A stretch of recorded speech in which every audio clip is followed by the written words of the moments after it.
What's up, y'all? It's your boy Tone Bangles. Shout out to the LDBC. Shout out to New Media. Shout out to Black Media's Row. And shout out to Marlowe's Corner. I would just like to send a very special birthday out to my heavyweight champ, the Bronze Bomber, Deontay Wilder. Today is birthday, and I just like to say, man, thank you, champ, for the good years so far that you've given us and the great highlight reel KOs that you brought to us, and I'm expecting to see many more. Now with that out the way, I'd also like to talk about everything that's been going on as of late that I've been hearing basically in a nutshell. And I'm going to try to get as much in as I can because I'm kind of in a rush. But it also seems that Eddie Hearn is still trying to negotiate with Deontay Wilder, or trying to reach out to Deontay Wilder with these deals and all this crazy shit. And seems a lot of you fanboys still come around these channels hating, and of course y'all gonna do that shit regardless, because that's what you are, you fanboys, and that's what you live for. That's how you eat. That's what wakes you up in the morning. Okay. But I'm with Deontay Wilder, man, and Shelly Finkel, as well as the rest of the real boxing fans that actually want to see the best fight the best. And I agree with Deontay Wilder you're not even going to deal with him Wilder during training camp. I'm not going to deal with, and there's not going to deal with him unless it's 50-50 or better. And I just heard an interview, and shout out to the Boxing Voice.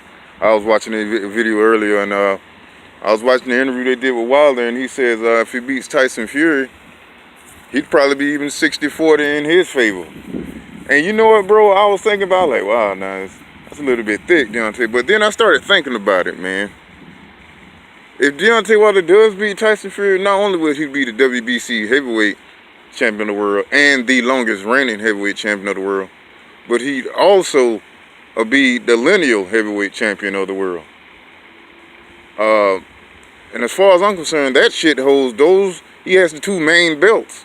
And the guy with the two main belts, and on top of that, let me get to that also, and on top of that, and also that, if his pay-per-view does over 1 million buys, and Wilder breaks bank with this shit, he also held the money leverage as far as like the A side, B side, and shit, who sells fight. Well, that should also be out the window.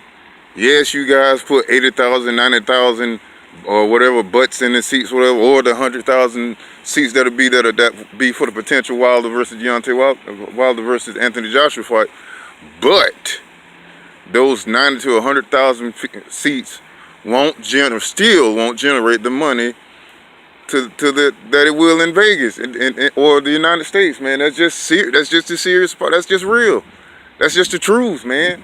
I know you guys don't like hearing that shit, but that's the God's honest truth. The money's here, man. I mean, you guys listen, your tickets are not that expensive, okay? They're not that expensive. If you find the $40 tickets, yeah, you guys can, you know what I'm saying? You can find a $40 ticket like it's nothing at a UK fight. But man, I agree with Wilder on that, man. 60-40, he will, to be in all honesty, he will have the upper hand in any such case. Because let's be honest, if Anthony Joshua beats Dillian Whyte, because that's who he's facing April 13th, if Anthony Joshua beats the guy, man, that will do nothing for his leverage and him beating the guy that he already fought and already beaten before. You know what I mean? He's basically fighting his own leftovers, and I'm just saying, I agree with Wilder on that. That's just my opinion. You guys can disagree if you want. That's your opinion. You're entitled to it. But I agree with Wilder about the 60-40 situation. And I wouldn't be, and this is just me thinking, I think Wilder would accept the 50%. If everything goes 50-50 down the middle and everything on the up and up, I think Wilder would actually have enough class to accept that. You know what I mean? Have enough dignity. I think Wilder would accept that deal. So let's talk about the Errol Spence versus Terrence Terrence Crawford saga and bullshit and all that going through. I'll be honest, I really don't want to talk about that, but it's my duty, man, and I've been following it, and it's only fair that if I talk about the half, talk about the whole, talk about that part, I gotta talk about the whole, man. So I can be honest with you, man, and also shout out to the Queen, Ashley's Corner, man. Y'all subscribe to her if y'all haven't already, and I agree with her also on her take on the Errol Spence versus Terrence Crawford saga, man. But to be honest, in my opinion, I also feel like Errol Spence isn't talking the same as he was in the beginning.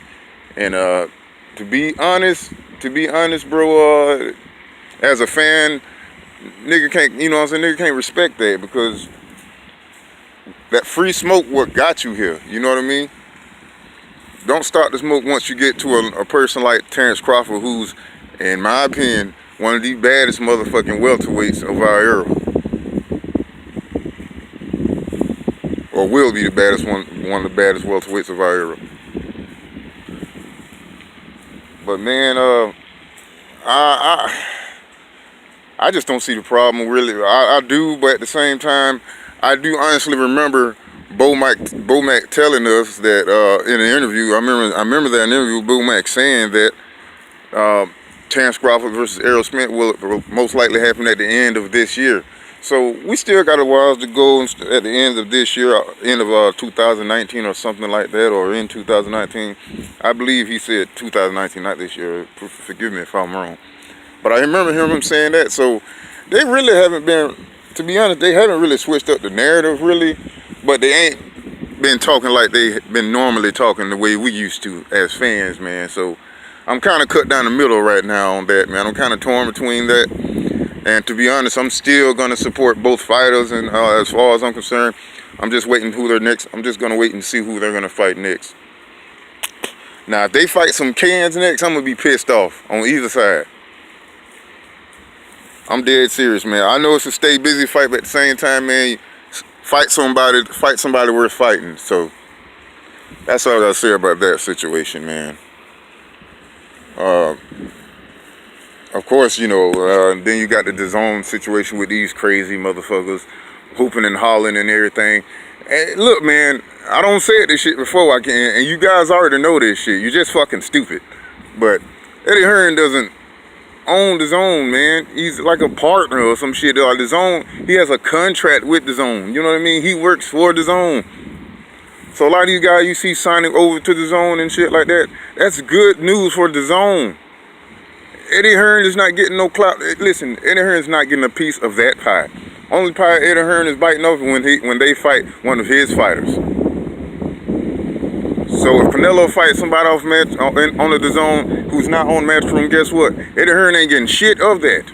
Only thing he's getting on earnings off there is the time shares off it, is the shares off of his stocks that he put in it.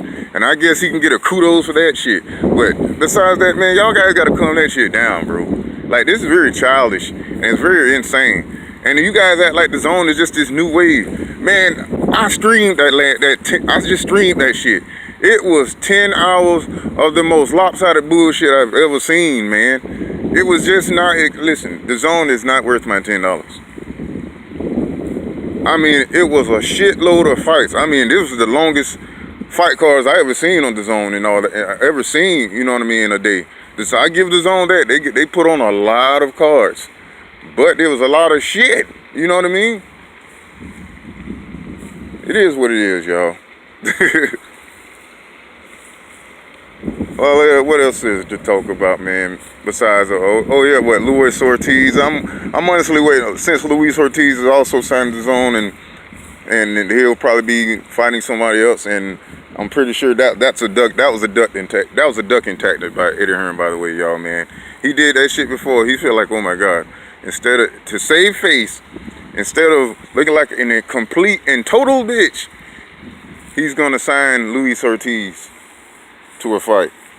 Now, I will wholeheartedly give Eddie Hearn credit if he puts Dillian Whyte in that so-called contract, or if Dillian Whyte is the first fight of Luis Ortiz's contract.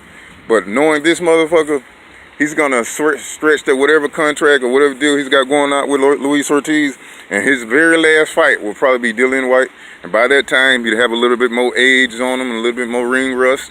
Not ring rust, but a little bit more age and stuff on him. Father Time has would have been caught up a little bit more on him, and they'd have a slight edge. And not only that, it'd be a win-win situation. It'd be a big super mega fight. Eddie Hearn ain't slick, man. This motherfucker ain't slick worth a damn. But man, it is what it is. At the same time, Ortiz isn't no spring chicken. He ain't 50 years old like you lame ass motherfuckers like to say. But he is getting up there. He's pushing 40. You know what I mean? If not getting there, if not there already, he is pushing 40. So Father Time is on his side now. So I'm not mad at him for signing this contract. It's guaranteed money. Nobody wants to fight. It seems like nobody wants to fight him. So, and he has a family to take care of. So I salute Luis Ortiz and his team for doing what's best for Luis Ortiz. Now let's talk about what else to talk about. Oh, this is what I really been wanting to talk about. How come they ain't announced none of these undercut who's on these fight cards on this pay-per-view shit yet, man? I mean, it started off as, you know, Leo Santa Cruz versus Gil Ross. Man, I was hyped up and excited for that shit. I was even bragging on that shit, man. Now, all of a sudden, man, we don't know who the fuck is fighting on the undercard. We know who's going to be up under there. Supposedly, we heard who's going to be under there. But hell, we don't know who they fighting. Okay, Joe Joyce is going to be on the undercard. Luis Ortiz is going to be on the undercard. But are they fighting each other? I don't know. Who knows? I don't think they are. So who the hell are they fighting? And then you got Tank Davis supposedly supposed to be on the undercard. He's training and shit like that. So hopefully the Tank Davis versus Adam Maris fight will make it on the undercard. But besides that shit, man, okay, who else is on the goddamn undercard? I mean, you got Marcellus Wilder, which is great. But who he fucking fighting, man? Y'all at least tell us something. Let me know, you know what I mean? I ain't bitching about, well, I am kind of bitching about, because I'm kind of just curious. Just let me know what we as the fans are ordering, or what we're in a treat for. Now, don't get me wrong, Deontay Wilder versus Tyson Fury in itself is a must-see fight. Don't get me wrong, bitch gonna order off rip because of that. But you know, man, start leaving me wondering, man. That's all. That's just my little rant. What else am I gonna talk about, man? Now that I think about it, family, it'll come to me, hell. I got it peeled out anyway, man. I probably talk too much. But y'all boys, y'all ladies and gentlemen, let me know, brothers and sisters, kings and queens, let me know how y'all feel about the situation in the comment section, man. And this your boy Bangles. Shout out to the LDBC. Shout out to New Media. Shout out to Black Media's Row. And shout out to Marlo's Corner. Salute, family.